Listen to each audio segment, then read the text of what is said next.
Kung mapanood mo tong video na to, pwede ba kita maging supporter kahit wala akong maibibigay sa'yo, kahit naka-injector lang ako at di ako marunong mag-edit. Gusto ko lang maranasan ang pakiramdam ng may humahanga sa bawat video na ina-upload. Sobrang saya kasi pag nakikita mo na may sumusuporta sa'yo kahit na simple lang mga ginagawa mo.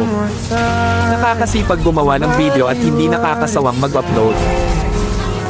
Sa panahon kasi ngayon, pag wala kang maibibigay ay malabo ka pansinin ng iba. Sa halip puro masasakit na salita pa ang mababasa mo, nakakalungkot man isipin, pero yun ang totoo.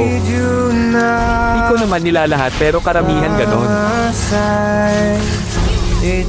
Ang hirap kasi pag walang talent, pag di ka gwapo, maganda o sikat na kilalang tao. Ang hirap pag di ka mayaman.